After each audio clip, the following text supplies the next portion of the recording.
Okay, I'll call this meeting to order. Let's rise for pledge to the flag.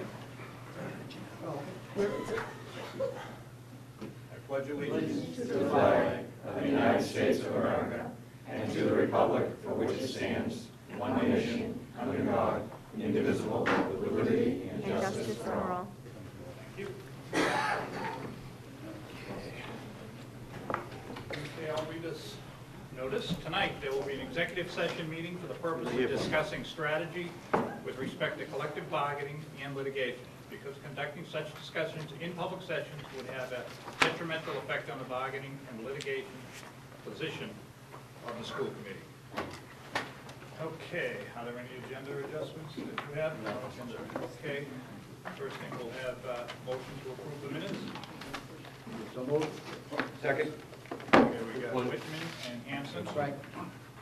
Excuse me, I have a thing. On the minutes of regular meeting of the November 16th, it was reported that I gave a talk on the conference that we had in Falmouth. That was actually, the conference was actually in Hyannis. Okay.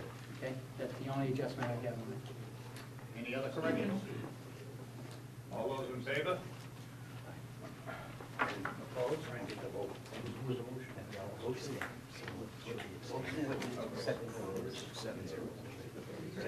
Oh, okay. Should I answer now? Yes.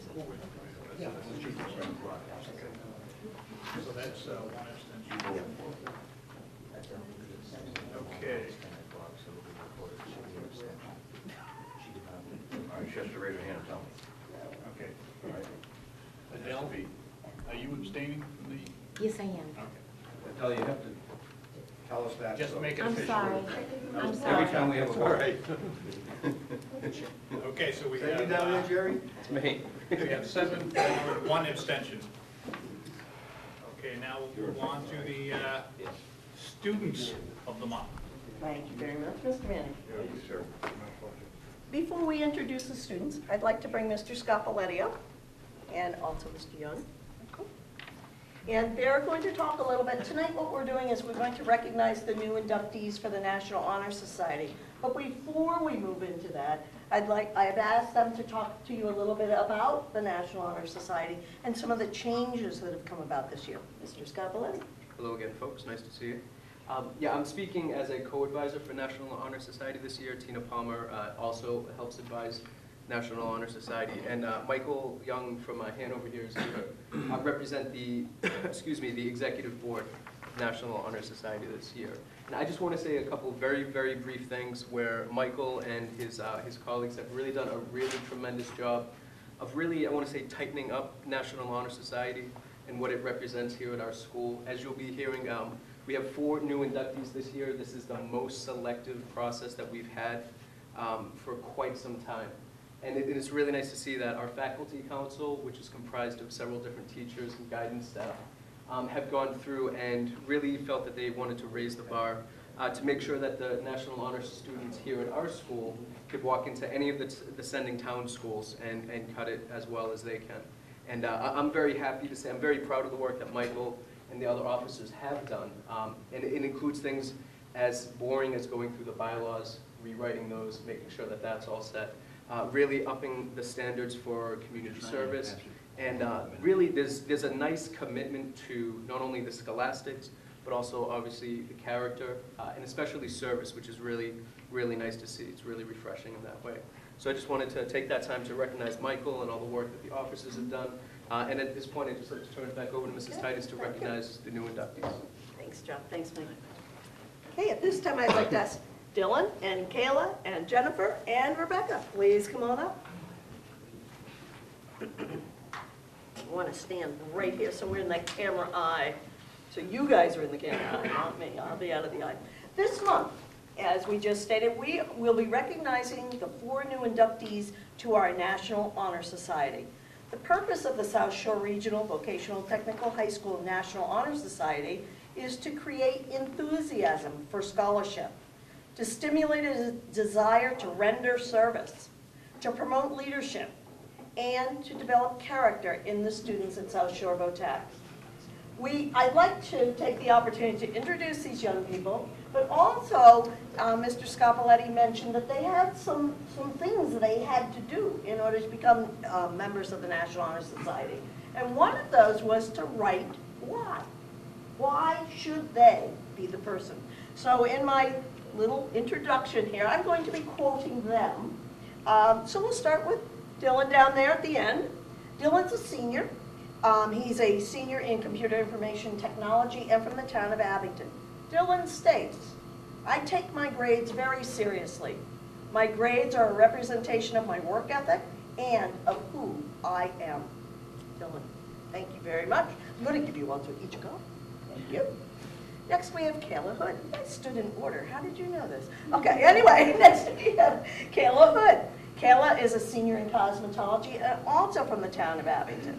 Kayla wrote, I would like the opportunity to create enthusiasm for scholarship and to help other students develop in their character. Kayla Hood. Thank you, Kayla. And next, we are a little out of order, but I'll skip. We'll go to Rebecca next. Rebecca Silva. Rebecca is a junior in the culinary arts program, and she is from Rockland. Rebecca wrote, I am a diligent worker. I am always up to a challenge to help myself grow. Thank you. And Jennifer Lee. Jennifer is a junior in the culinary arts program and from Abington. Jennifer states, I take pride in what I do. School is very important to me, and my work ethic displays this. Jennifer.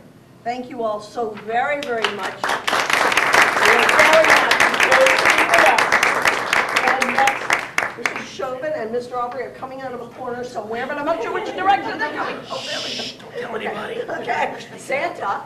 Santa. Never mind, I'm not going there. So we have with you the realies in here, the lovely gifts. So I'm going to challenge the four of you to walk down the hall having these bags all together, okay? And set a statement for the building, okay? So in here, there's a couple other little trinkets from South Shore Vocational. We are all very proud of everything you've accomplished in your time here, and we look forward to hearing about your futures as you grow. Thank you. Thank you. And next, Mrs. Dutch has also a presentation. Okay, last but not least. South Shore Vocational Technical High School Student of the Month is hereby granted to Dylan Costa. Let's see if we can get the right ones for the right kids. Kayla Hood. Jennifer Lee. And Rebecca Silva. Thank you very much. Again, thank you all very much. Mr. Scopoletti, thank you also.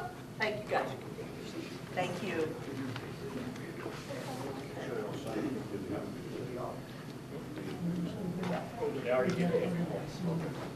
Okay, next we'll move on to the Student Advisory Council.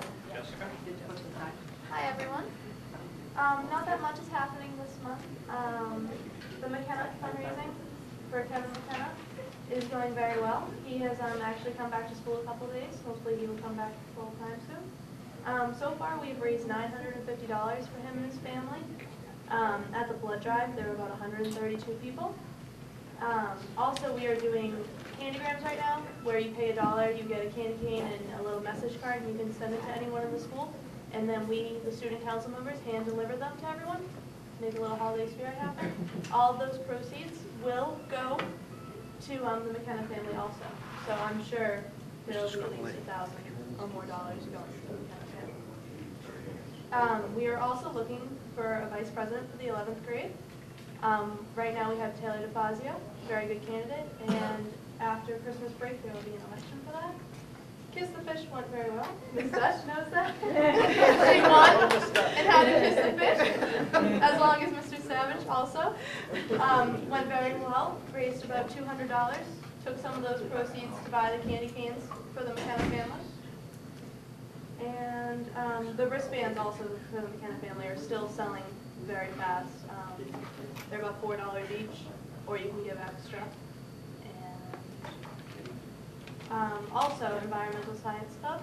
we raised about $600. We sat out in the cold on the recycling day, which went also very well. I would like to see that happen again. We filled at least 2.5 trucks? 4 trucks? 4 18 wheelers. It was crazy all day, all day. We collected money from 9 to about 12:30 and raised about $600. So that money, we want to somehow put it towards something else to make more money from it so that we can do our trash and fashion show and hopefully build a greenhouse eventually. And also the junior board of directors at South Coastal Bank, which me and Brendan Durth are part of, is going very well. It will end in May. We are learning a lot about fraud and how to prevent it, and hopefully maybe soon we will have a presentation from South Coastal Bank for seniors and juniors about how to get your finances ready for college, how to start saving, don't keep spending the money on your debit card and all of that. So, and that's about it for this month. Yeah. And that's it. Thank you very much. Thank you. Okay, now we'll move on to Mr. Kelly and the treasurer's report. Good evening from the end of the world. That's a good seat. Yeah. Merry Christmas to all of you. Hope you have a good day this weekend. So as the treasurer's report was sent out to you, we have a little Christmassy motif on the front. And if you could turn to page 1, it summarizes our financial position as of November 30th. The investments are only earning 10 basis points and 20 basis points, which is not significant on $1.6 million we made $270 for the month. So there's really nothing much to talk about. Again, the projections are the rates will stay the same until mid-2012, and the economy is not expected to pick up until 2014. So we're still going to be struggling with this stuff for a couple more years. If the economy doesn't pick up, taxes don't come in, and we all have to deal with that. Are there any questions on page 1? Okay, if not, we'll go to page 2. Page 2 is the revenue. Now, this is as of November 30th. The assessments were due December 1st. Unfortunately, 3 communities, Norwell, Rockland, and Situate, paid us early, and we really appreciate that. The other towns of Cohasset, Abington, and Whitman paid us on December 1st. The town of Hanover has not paid me as of today. I don't know what's going on with your new person, but we've faxed things twice. We spoke to her at the beginning of the week. Everything was fine 50 years. We send the bill to the selectmen with 3 copies. So just to let you know, Yeah, she it's the says first I've it's heard on- of this, so. Well, it's the second time it's happened since she's been over there now.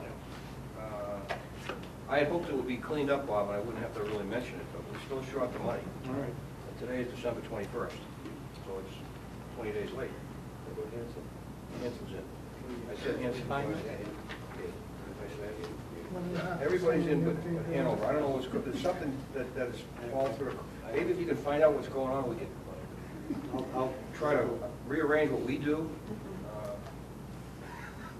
It's a mystery to me. I'm at a loss. I don't know. I've never seen this problem. But I figured you could talk to Steve better than me. Are there any questions on the revenue? Because that's basically what we got for the month of November with the 3 assessments. If not, let's go to page 3, which are our expenditures. Now, the expenditures really only represent 3 months of school opening, so we're starting to get a feel for the budget, but it's still a little too early to tell. Some of the items we want to watch is item 3, unemployment payments. I had expected to have 0, and they reactivated some unemployment on people who were let go 3 years ago. So $2,600 in the incumbent column is 1 month's worth of unemployment for them. I don't know how long this will continue. Line item number 8, utilities, just a to let you know, it's, again, we're really not into the heating season and anything, but last year we had spent about $55,000 on the utilities. And this year we've spent about 48. So we're a little behind. We had adjusted it down, if you recall, because we were doing so well on containing the utility costs. But then the prices went up. So even though we're using the same number of cubic feet of gas or whatever, it may less cubic feet, it may cost more. Item 12, the legal audit professional fees. At this point, we had a legal budget of $20,000 and we have spent $23,000. So the total category isn't negative yet, but just to let you know, the legal fees are negative, and at some point we will need to have to transfer some more money into there. Item 15, health insurance. Believe it or not, we look pretty good, although it's $1 million line item. We're within a projection of $20,000 of $1 million, so I don't anticipate anything happening there strange. Item 23, books and instructional supplies. We have spent 53% of the budget, so there's 47% left to go. And item 25, shop supplies / equipment. We have spent only 43% of the budget, so there is 57% to go. Item 34, capital outlay. If you look over on the right-hand column that says encumbrance, you'll see $81,000. We have awarded the bid for the bus. It's expected to be here, I think, in February. Yes. So the only thing left in capital is $35,000. We basically will be committing that shortly. Yes. So the capital will be done.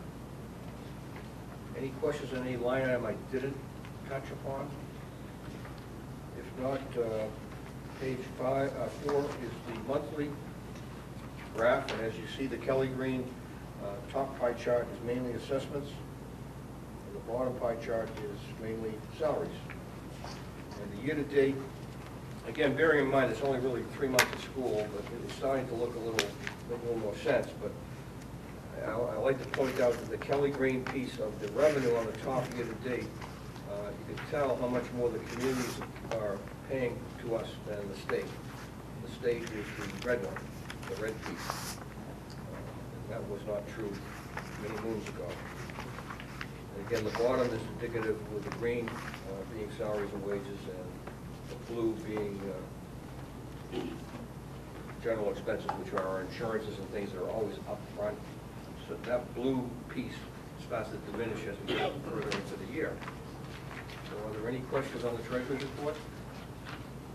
I make a motion, we accept the treasurer's report. Second that? Hanson, seconded by Hanover. All those in favor? And any abstentions? 1. 7-1.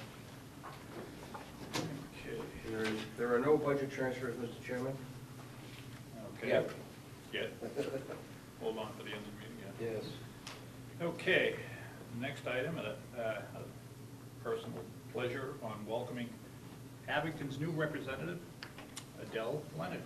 Welcome aboard. Thank you. She is officially sworn in, so look forward to working with you. Now, subcommittee reports. You want to take that? Mr. Chairman, we'll look at the first reading of a wellness policy under item 8A on the agenda, and then also I'll be looking for a vote on an interim concussion policy under 8A2. And then under unfinished business, there are 9 policies that I'll be seeking a vote to accept as it is the second reading, but I'll save it for a little bit later in the agenda. And if I can continue, what I'd like to do is give our administrative team an opportunity, as we reach the end of trimester 1 on December 5th, and I wanted to give the administrators an opportunity to give the committee an update on some of the headliners as far as they're concerned. Good evening, everyone. I just wanted to take the opportunity to update all of you on the status of students who are presently on co-op. Presently, we have 19 students who are involved in the co-op program. They are from a variety of programs. Right now, metal fab welding and PMT have the largest participation, with 4 students from Middlefeld Building and 3 from PMT. We have a variety of employers. I'll just name a few. We have an automotive student at Audi of Brookline. It's a wonderful opportunity for that young man. Donovan Electric out of Pembroke. S&S Machine out of Marshfield. Ducks Incorporated, Cox Engineering, and FH Peterson in Stoughton. So we've had, and the students that are out have had excellent reports, and I look forward to expanding that number and being able to report back to you in meetings to come. Thank you. Okay, fantastic. Thank you. Mr. Chairman, under unfinished business, 7A listed a paperless initiative. You might recall we were talking about this at our last monthly meeting, an opportunity to explore ways that the committee could receive correspondence electronically. I'm happy to have Crystal back here tonight to talk a little bit more about what that could mean. And also in your correspondence file, you'll find a blue piece of paper, probably at the back of the packet. This is a survey that Crystal has put together, and I'd welcome your survey responses at a convenient time. You do not need to do this immediately. But Crystal will also show you on the smart board here what opportunities we have to create a paperless system.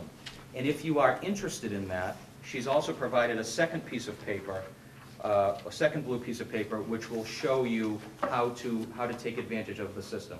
Nothing is changing as to how the committee receives its correspondence at this point. We want to let individual committee members make that decision for themselves. Thanks, Crystal. Hello, everybody. How are you?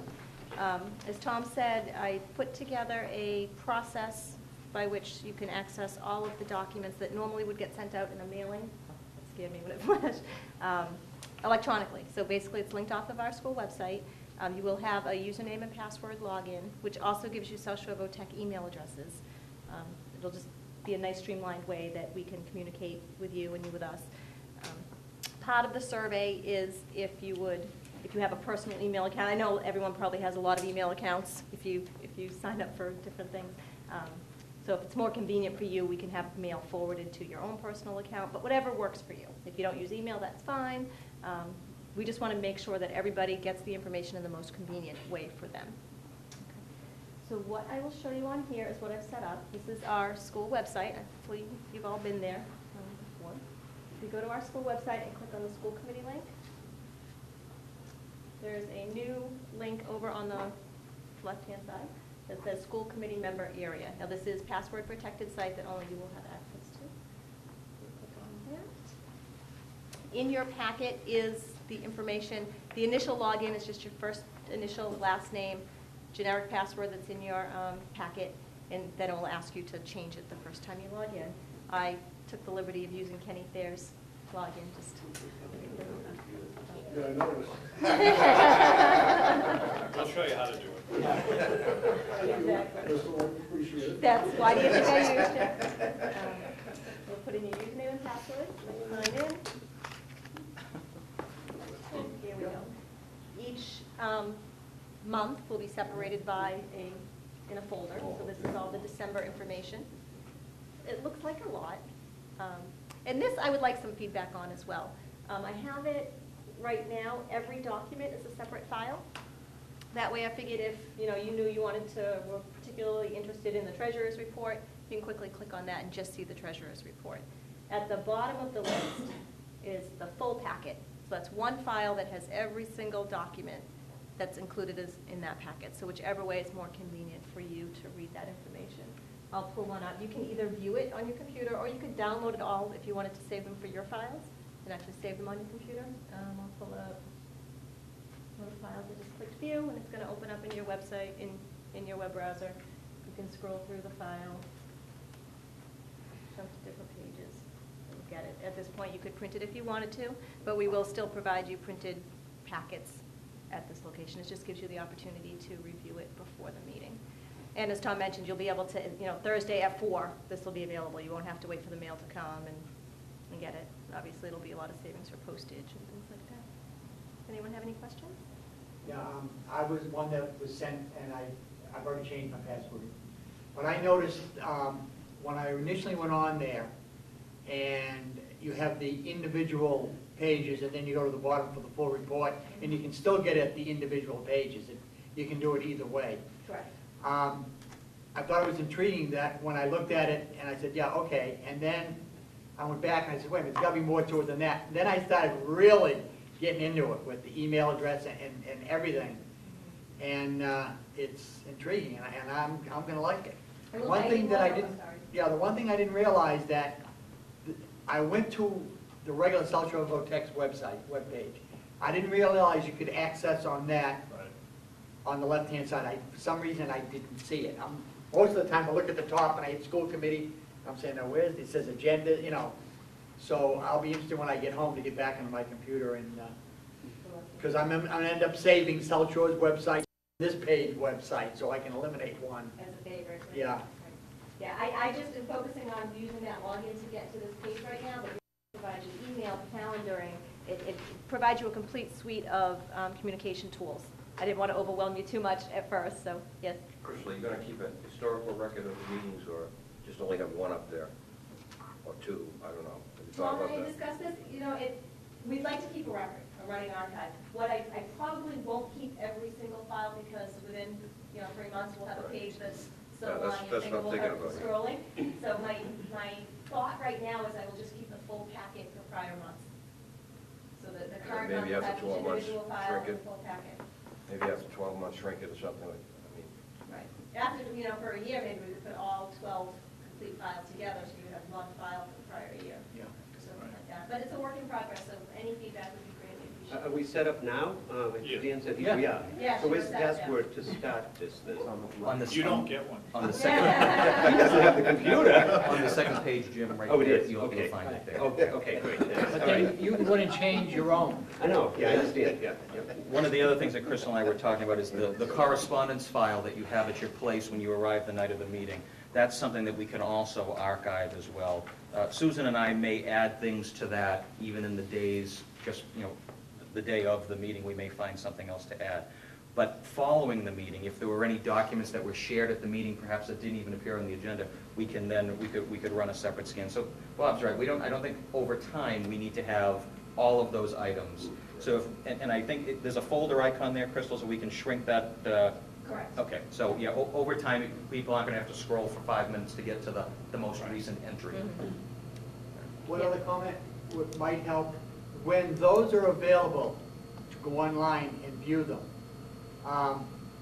would it be to our advantage that you have, once it's ready to go online, if you had like all our email addresses and you just throw out an email to us saying it's now available?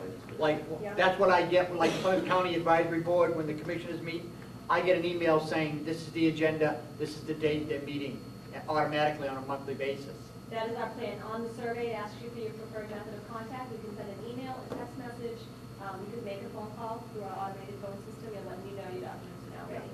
So whichever way would be most convenient for you to be contacted, we leave that monthly. And there's a way that I can draw any emails from that email address that I may have on that to my Outlook. If that's more convenient for you, I can set up an auto forwarder, so any Yeah. message sent to your social check address will automatically forward to whichever address you would like My to home use. email. Yep, That's how I have the town one set up. correct. It's your Yes. own folder. Oh, yeah. Question to you, Mr. Chairman. Have we bumped this up against the open meeting law? It's accessible by anybody who has a password. Right now- Documents for the school committee, I don't know whether we could be getting into All of the documents. gray area. All of the documents in the school committee packet are subject to request for review. Right. What Crystal has set up right now Now is, they're posted up there, they're just for school committee. but can you do that? Anyone Can you can, limit the access? I'm not sure. anyone can request any of these documents at any time. But So you now have made them available in the public domain. But we Which have. need a password, right? Right, Right, so but that it's- makes it not the public. it's not the public. I'm not a lawyer, I'm just saying, I don't know, the open meeting law is getting more complicated. I really think we ought to check to see if we're doing this, just to cover ourselves. All right? You know, Bob, I I know know you you feel, Dan, you know a lot about the open meeting law. Right, I know what you're saying, but I look at it this way. The packet that we are talking about on there right now is what we get in the mail. And it's not available to the public until we come here tonight and discuss it. then it becomes public. In other words, everything that's gonna be on there is what we would have gotten in our mailing packet.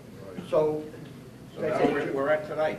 huh? We're at Now tonight. we're at tonight, and I would say, What happens once to we're that? on tonight, that anything we discuss tonight, if it's an open meeting, should be available On the on, public. like, meeting dates, I don't know. at the agenda and the information, on the meeting dates. We could add that. Right, and then every fiscal year, again, you can say fiscal year 012, you know, what we're in, is in one folder, and you just shrink it, and you can put it aside, and if they want to go back, they can click on that one folder, and it'll open up the 12 meetings. You know, you can set it up any way you want, but, as I say, I don't think it's subject until we discuss it tonight. Right, until we discuss it in open meeting. I agree, but I'm by no means a legal expert. Yeah. Okay, I think we It's a good point. Yeah. Maybe We'll we're all check. right, but Yeah. we're I'm not- losing, I'm not we're lawyer spending a either. lot of time with lawyers lately. I'm an electrician. Let's get our money's worth. I'm getting nervous. We're trying to save on mailing. Yeah, I know, but you may spend more on legal costs. Another thing I just added to the website, just for your own convenience, is another access point to the school committee calendar. So if you click over here, it'll show you all the school committee meetings, any special meetings that comes up. Crystal, while we're on TV here, could you show where the minutes are, because now we don't mail them out, and they are accessible on the website for anybody in the 8 towns to look at? Good to show you. So if you wanted the school committee, you can tap any of these items. Brings up a bubble, and what I like is copy to my calendar. So if you're at your home computer, it'll copy it to your personal calendar so you don't forget. Just like- The minutes are on actually, on the same calendar. So if you open the calendar appointment, go to more details. There is a PDF link to the current agenda, and that's public. That calendar is also on another place on our school website that's at our facilities calendar that's available to everybody. So we could, after the meeting, move the PDF file to this location so they can see the agenda and then, yeah. The minutes there? This is the agenda for tonight's meeting. But how about So last month would have, We'd have to go back one more month, because they just approved last month's. okay, so we'll go to October. Yeah. Last month has the agenda and the minutes after they've been approved. So people can access our website and read the minutes, independent of what's on it. That's saving on postage. Hopefully. So if you can just fill out those surveys like Tom says, whenever you can get them back to us, it's fine. And then if you want to make any suggestions you have, great. Very good. Thank you. There you go. Thank you. Dan and I. Okay, please Mr. Chairman, continue. thank you. So, under unfinished business, the 9 policies listed were reviewed last month, and I would ask for a motion to accept the policies as listed on the agenda. I'll make a motion that we accept the policies as listed. I'll second it. Hanson and Cohasset, all those in favor? Any abstain? So 7-1. Thank you. Mr. Chairman, I'm going to also use the smart board to run through my budget presentation, which is under 7C. Okay.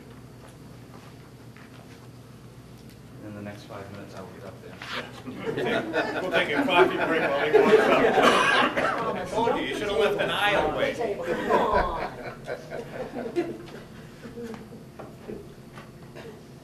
We need a smart board, we need a cap.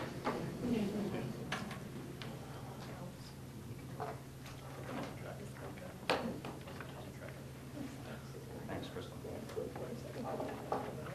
Okay, so for 5 of the members from last month, a lot of this is a rehash, certainly, but I'd like to take the opportunity to walk through again. I'm coming back to you tonight with a budget that is 0.5% less at your direction from the budget presentation on December 12th. What I said at the last meeting was that all of the budget decisions need to be framed through the school's mission statement. And for those of us that spend a lot of time involved in the school, it has become second nature to us. But clearly, we need to make sure that in all of our budgeting decisions, we are considering the following. making sure that our kids have advanced technical skills, 21st century literacy and reasoning skills, and the habits of mind that foster an admirable work ethic, civic mindedness, and commitment to personal growth. Every decision we make, the tough ones, the easy ones, should be with this in mind. Our budget building process starts at the local level and is very transparent. We begin by asking department heads and cost center supervisors to build a zero-based budget. We don't simply ask them to take last year's numbers and add a little bit more to it. We ask them to look at what will they need for a 12-month period, starting at zero in the various cost centers that they control. Our technology director assists in making sure that our technology purchases are current and streamlined. And earlier this fall, our vocational departments were asked to bring their budget requests to the advisory committee. They are an integral part of this process. The equipment, the supplies, the capital, these items are going to require advisory input. And by November 14th, I asked all cost center supervisors to upload their budget proposals, which I then took some time to review. In many, many cases, these proposals had to be cut. I asked them to create a vision, and we just have to figure out how much of it we can afford to pay for. In making the cuts prior to this proposal, I asked those same experts to help me make those cuts. It's the department head who would know whether they could afford a $500 cut in books and instructional supplies, or in equipment, or in shop supplies. So we were using some uploaded Excel files. I was able to say, I need you to cut this much. Can you please make that adjustment? And they made it on the exact line that they thought was best. I then brought this for an initial pass-through to the committee on December 12th, and now I'm back here tonight for some additional feedback. Prior to December 12th, when I took all of the cost center proposals, I made a series of cuts, which certainly wouldn't be surprising in this economy. $175,000 of core mission cuts from our academic vocational programs, the library, physical education. Plans for a new science teacher were scrapped. Many capital requests were deferred to later years, and it is my hope to bring to you at the January meeting, while not having a budgetary impact, I would intend to bring to you a 5-year capital plan to give the committee a sense of where we're going with big ticket items over the next 4 years through fiscal 17. And some additional cuts in non-instructional cost centers. Now again, all of this happened at my level before bringing you the first proposal on December 12th. Since the December 12th meeting, I've made some revisions as you've asked, and then tonight I am bringing you a budget that has been reduced to 4.8%. The total budget, $10,941,226. I account for these cuts in the following way. Plans to set aside $10,000 for designer fees to improve the drainage on our athletic fields. I scrapped that, and I will hopefully find another funding source before the NEASC accreditation in October of 2013. But that was a cut. My hope was to put 2 grant-funded paraprofessionals on the budget, and so we are being aggressive in not leaving people on grant funds perpetually, but we're only going to be able to move 1 salary onto the budget. And then additional cuts in stipends and other expenses leads me to that number for you tonight. This was a slide I also showed at the first meeting. What are some of the headliners that are contributing to the 4.8% increase? As we know, we're wrapping up a roof and window project. We have taken on an additional $140,000 for the first year's payment, while at the same time wrapping up the bond payment on this addition here from 1992. I have two teachers who are out on workers' compensation. That has gone on for an extended period of time. That has led to a steep increase in our workers' compensation insurance premium, as well as the costs that are involved with a long-term substitute. That has been factored into this budget. As I mentioned before, we're shifting one aid from a grant onto the budget. I'm anticipating needing funds for an outside placement through special education, increased legal fees, and also $56,500 worth of capital. The capital requests that I'll be bringing to you include $22,000 to replace the seats in the lecture hall, which is the original furniture that we had. when when I was looking at the October 1, 1992 numbers, we had 470 students in the building when this addition was put on. And in a later slide, I'm going to tell you that we have 613 students now. So a lecture hall that had approximately 115 seats was in pretty good proportion to the number of kids we had in the building. $22,000 is one estimate from one vendor to replace the seats. And so if you're familiar with how the lecture hall looks, the current design would increase the number of seats to 135, and we would be putting a center row down the middle of the lecture hall. As the seats break, there is nothing comparable, Bob Moorhead tells me, that we can replace them with. So that's why that has been put in as a priority. A new milling machine for electronics. Electronics has 3 milling machines. All 3 of them are very old. We are putting some money into R&M, but they are looking for one that needs to be replaced. Crystal's looking to upgrade our security cameras, which I think is absolutely essential. A print copier for drafting, which they have had on past year's capital requests, and a condenser unit for our HVAC program. So that makes up $56,500, which is part of the overall total budget. And we're estimating a rate increase for health insurance for fiscal 13 at 10%. I think it's important to point out, and when we go to local communities, to talk about our budget. And as you gentlemen know from past experience, and Adele, you will also learn as we go to the Abington Finance Committee, it's one thing to agree on a budget number. The next question will be, how much is my town's assessment? And it's just an important thing to point out that there are many items that are included in this $10.9 million budget that aren't typically found in a school budget. And these numbers reflect the proposed fiscal 13 budget. Estimated costs for health insurance, Plymouth County retirement contributions for support staff, other insurance costs, unemployment, payroll taxes, snow removal, and as I mentioned earlier, debt service. So, a little over $2 million of this $10.9 million budget includes these items, which might typically be found on the town side of the ledger, and that accounts for a little over 18% of our total budget. For some historical perspective, here's where the district has gone with budget increases since fiscal 10. We were virtually level funded, slightly under, going into fiscal 10 with these things here. In fiscal 11, it was a 3% increase. Last fiscal year, we went in with a very lean 1.55% increase, which was a level staffing budget that maintained all positions. We had to account for that by making deep supply and equipment cuts. And this year, as I said, fiscal 13 at 4.8%, with several unique factors going into that number. What does the budget accomplish? Again, maintaining teaching staff has to be a top priority, and this budget accomplishes that. No course offerings cut, no teaching positions cut. The amount of money that I was able to put towards academic, vocational, physical education in the library was not cut further from last year, able to stop that, a modest increase at least. Restructuring our non-instructional areas. There is a custodial position that I will not be filling. I'm reducing the receptionist position from a full-time, full-year position to a full-time school-year position. I will be using existing district dollars to create a data management coordinator position.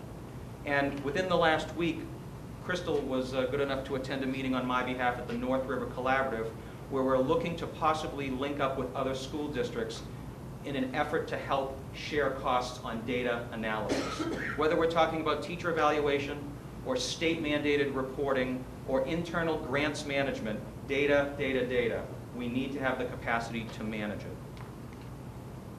And this restructuring of non-instructional areas also includes moving one grant-funded aid onto the budget. In my original proposal, I was moving 2, and now we're just going to move 1. And again, some modest capital improvements, capital request improvements. We ask people to chart out a vision we can only afford so much of it. So where the budget falls short is where you've heard it fall short in the past. Unmet technology demands in the classroom. This fantastic portable smart board was purchased on a grant. We're going to have to be more creative about where we get our technology dollars from. Deep cuts in professional development, curriculum development funds. Again, Mrs. Dutch will be working with me on attempting to secure a Race to the Top grant money, Title IIA grant money, to help still meet our professional development needs. There is an assistant coach position cut out of the budget, as well as several extracurricular stipended positions. So we did have to make some cuts in extracurricular activities. And of course, there are unmet capital needs.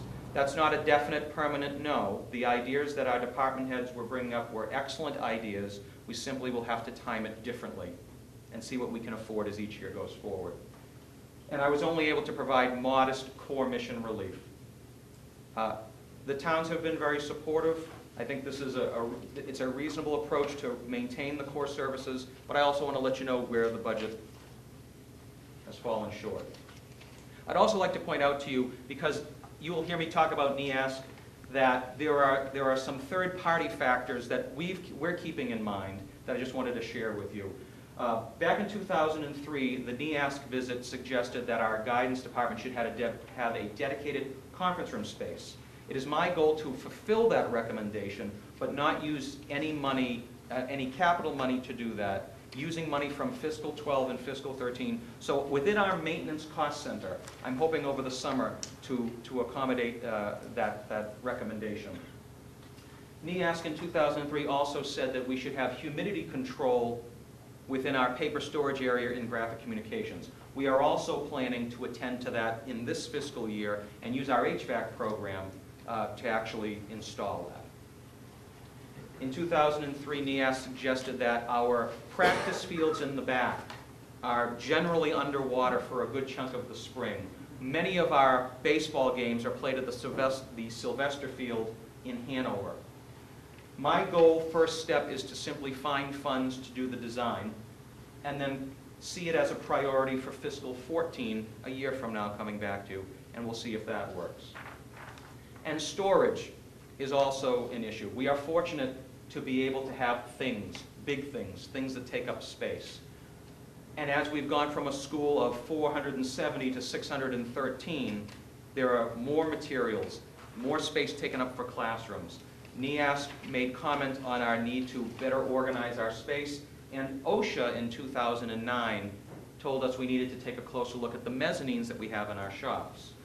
There is $15,000 in professional fees to bring in an engineer to help us remedy, or at least write a plan to remedy the mezzanine storage. I pointed out at the last meeting that we're spending a little under $4,000 a year for the storage containers that we're renting, that we had to move the stock out of the mezzanines and into those containers. And it would be my goal at the earliest possible point to figure out a plan to move them back, or to have the engineers take a look at our space needs around the campus and perhaps propose an alternative solution. But the easiest solution right now is, what do we need to do to secure the mezzanines in those shops? I'm going to end the presentation by showing you some enrollment trends. You will find this in your budget books when we come back in January. This reflects 5 years of enrollment, and you can look at the number at the top and see the trend. But as we all know, for budgeting and assessment purposes, the number that contributes to the foundation budget is the in-district enrollment. So what I would point out to you here is obvious. We have seen a 19 in-district student increase in 1 year. That will have an effect on the size of our foundation budget and state aid. That doesn't mean that it makes things cheaper. I don't want to speak to that immediately, but in terms of the state formula is based on how many in-district students one has. So I'm happy to have this problem. Obviously, we're serving the needs of the district, and you can see the trend here. And our out-of-district enrollment, in 1992, we had 70 out-of-district students, and you can see where the trend has gone since the early 90s, as we have a handful of out-of-district students, typically coming in the later grades, grade 10. Here,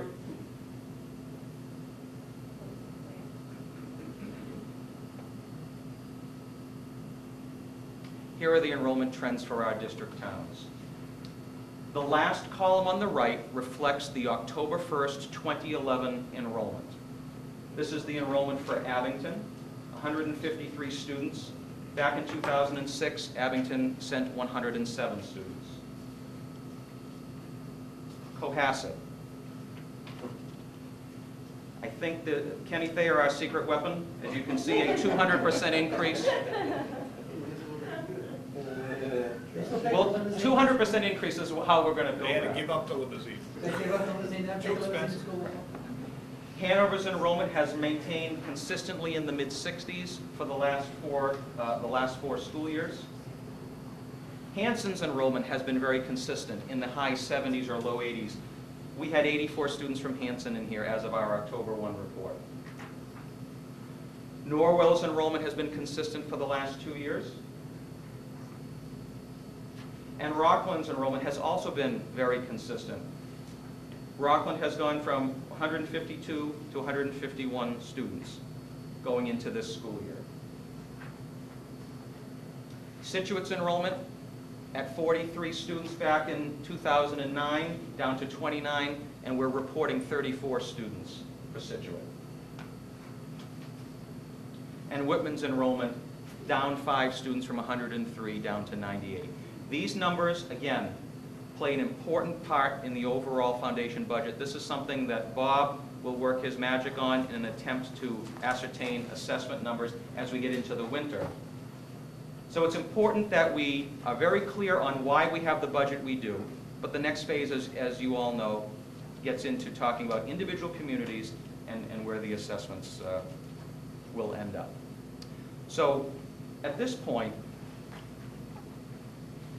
I'm bringing back to you this 4.8% proposal. You will tell me tonight if you need me to do more homework, or whether or not this will be the budget that I would be bringing to the January 18th meeting for a public hearing and a final certification vote.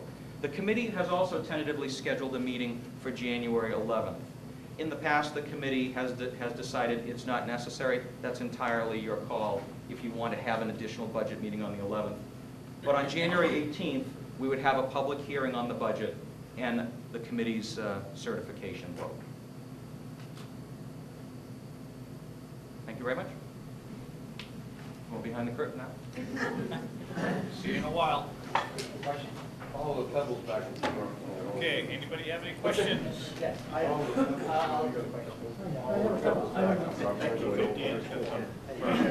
And then you. Tom, I have a couple questions. Sure thing, Dan. Okay, on the top of the page that has fiscal year 13 budget proposal 2, Yep.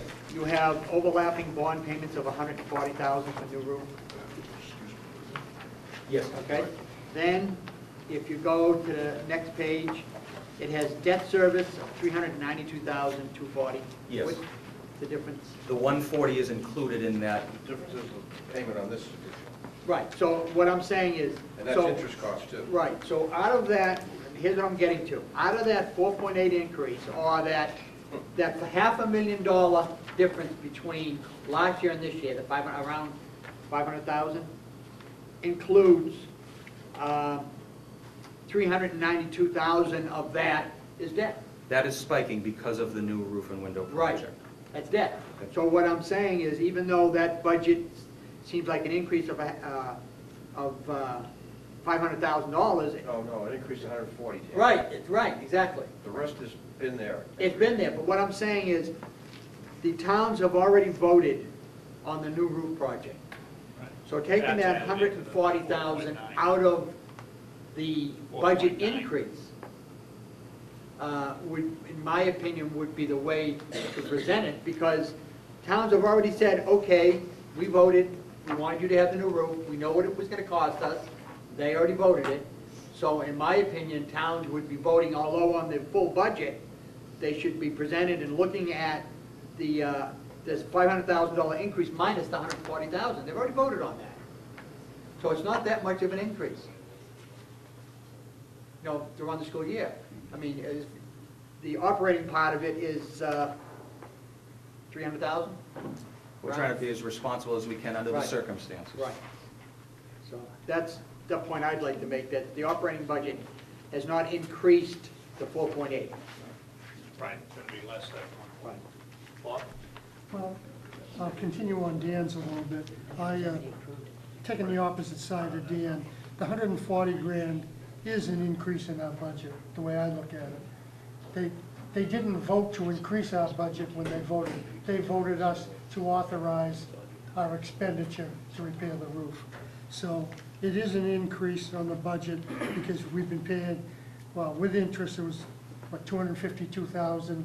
No, the 140 includes the interest. No, but I mean, the old Oh, the old one? Yeah, it's the difference between the 392. The difference is 252 Right. between them. Yeah, that's the So- same on this building. The 140 next year will be in the budget, in our budget, and the 252 will not be. Right.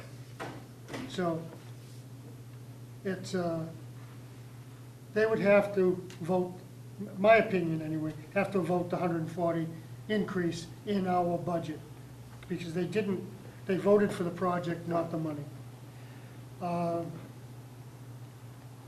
The second comment I have is on the field drainage out here. That's going to be quite a project. Over the history of it, the last time we did anything, we had a problem with the development behind us. And that's going to be a problem again because half of their drainage comes through our field. So that we have to do an engineering on, but it's, I think, the town of Hanover's planning or drainage committee, whatever they may have in Hanover, is going to have to probably address that because of that development out there as well. Absolutely, Bob. And so I'm for that expenditure of 10 grand, which may end up less than we will be required, but we have to start somewhere on it. Yes. And so that was my comment on that. And the other comment, the 4.8, as far as I'm concerned, is a good budget. And if you want a motion, I'll go forward, making a motion, we accept the 4.8 budget and put the next meeting to bed. Do we have a second? Second. Any other discussion? Yeah, I'd like to say on the 4.8 budget, I think it's a good budget. It's been worked out really good to the point where Tom knows where every dime and penny is going, almost to the exact figure. So I think we should definitely go with 4.8, definitely. Just on a sidetrack, Bob, I understand what you meant. I didn't mean that they didn't have to vote on the full amount. I'm just saying that they should be expecting the fact that they've already voted and allowed us to increase that 140 because they've already voted on the roof project. I understand they have to vote on the full amount. Yeah. That's not what I meant. Well, I don't want to get into previous years with previous superintendents and committees. We've never had a shell game type budget. Our budget's always been up front. And by trying to say that, that 140 is not part of our budget is like some of our other communities used to do. And I just wanted out front that they voted for the project and not the money. I think the thing that's missing from this presentation, you had a sheet in last week's presentation that had a percentage listed as that roof project was, what was it? 1% of the whole something total. The whole total. Correct, 1.28. So It's gone from 1.27 we to really 1.28. only, if it wasn't for the roof and window project, we'd only be increasing the budget by 3 point whatever. Yeah. 3.6. Right, so that's what we're increasing in the roof and window project as a 1.28, which leads us to the 4.8. percentage for the 4.8. Any more discussion? Okay, we have, Motion and second. you've got them? Okay. All those in favor, say aye. Aye. Any abstentions? Okay, no abstentions. It's unanimous. Mr. Chairman, can I just ask the committee now, the next step, we would prepare the cost center budget. I don't know whether you remember that big white book. So we would plan to start preparing it tomorrow. And then, does everybody want one? If they do, we'll try to deliver it to you definitely in the next week or two at home. So you can look at it before the 18th. for the January meeting? Well, Does I everyone think- want one? Personally, I like that cost center budget. Okay. I know I don't normally have a problem with my finance committee, but that makes it very good when they're arguing their school committee versus our school committee, to say, we can account for where every dime goes. We'll And, make one for everybody and get it to you.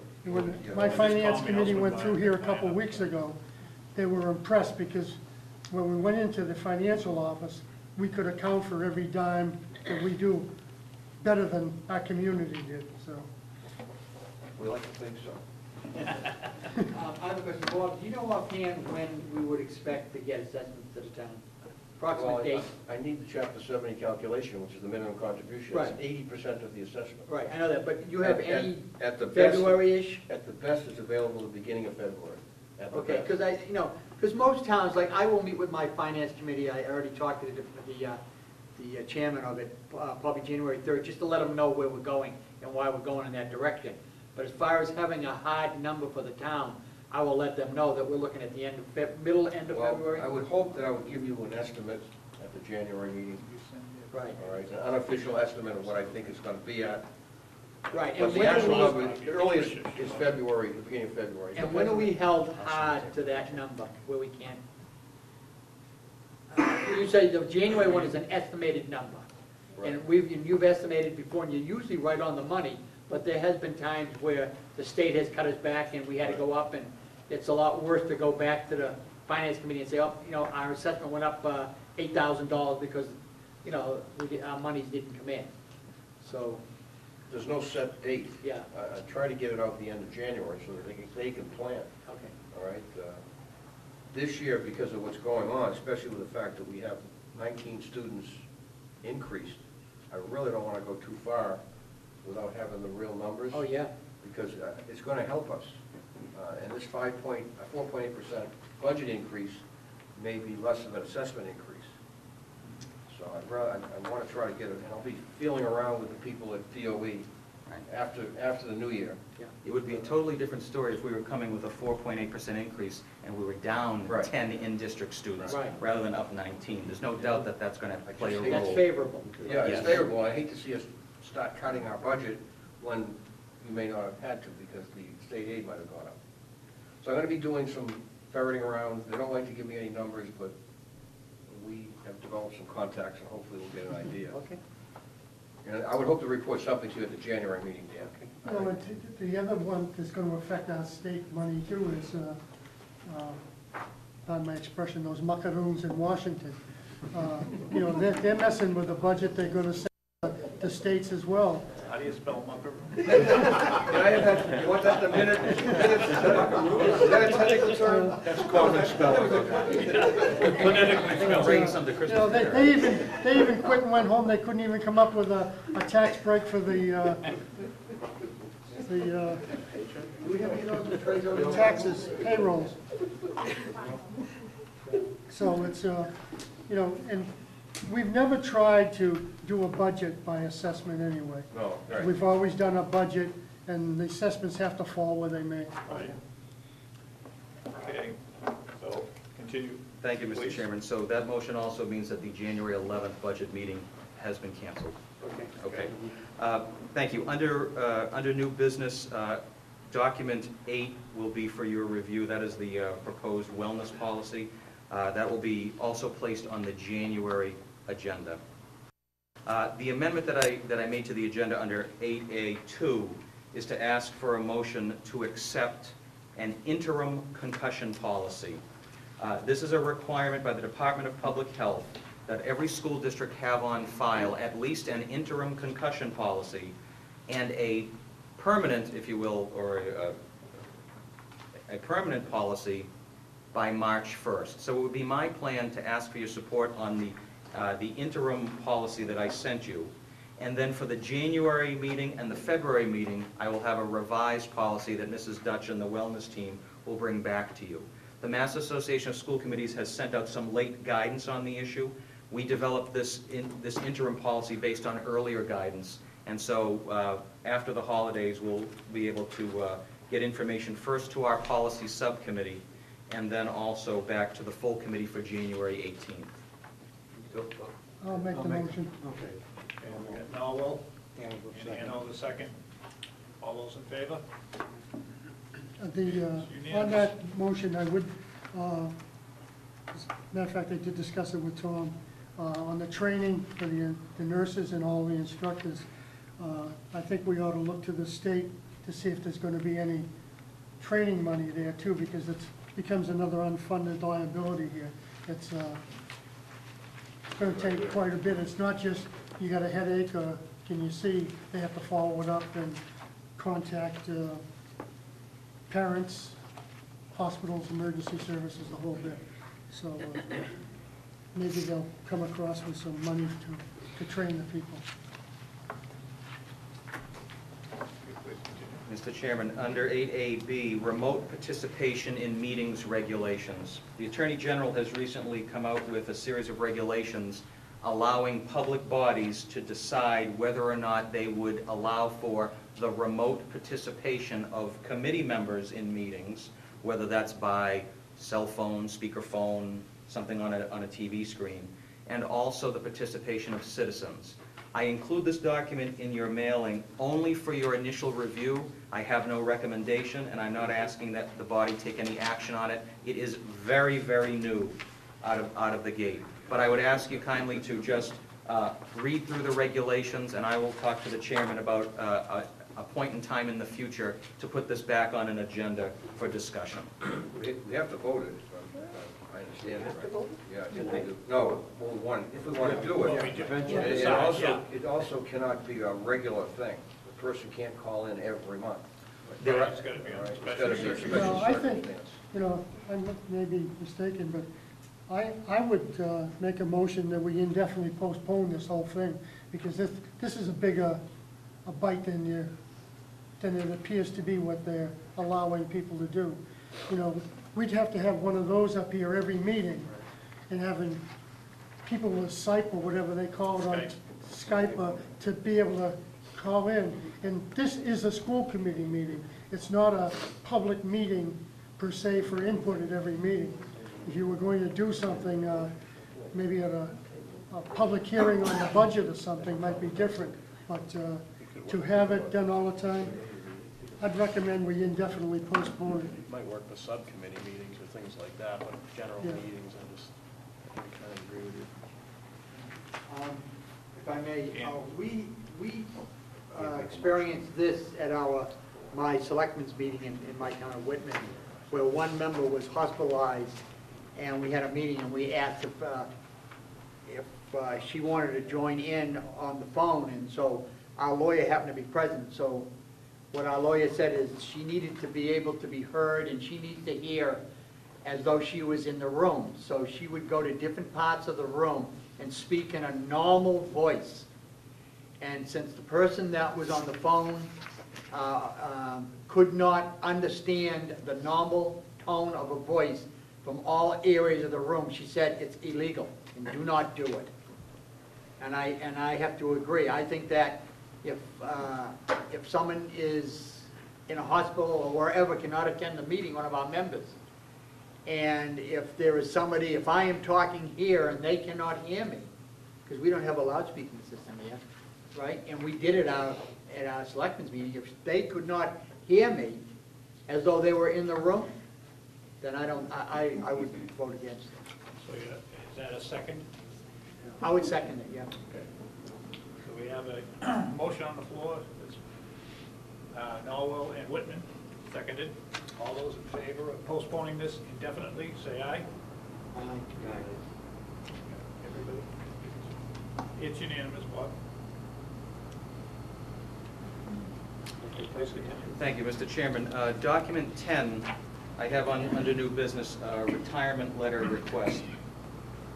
It would be my recommendation that the school committee, due to extenuating circumstances, accept the retirement notice of this individual based on the circumstances that she stated in her letter, and would ask for a motion accordingly. I make a motion to accept the letter. Second. Hanson and Hanover. Can I make a comment to the Yes, you chair may. before you vote? Yep. The November 1st date that we have is not punitive, it's just there so we can budget whether it's sick time, buyback, and early retirement. If you vote this, we don't have it in the budget, so we're gonna have to find it someplace else. It would be this year's budget, where we already have some needs, but just to let you know. Okay. In the past, this has come before us, I remember, Yep. and we voted against it because it was way into the budget season. We had already certified the budget. This is extenuating circumstances. Our superintendent is recommending it. It's up to him, I think, to find the money in the budget. If he can find it without hurting the budget, and it's extenuating circumstances, and our budget right now, the numbers aren't hard and fast. So at this point, provided it doesn't become, what's the word I want to use? Cumbersome. Huh? Cumbersome? Not cumbersome, but union, you know.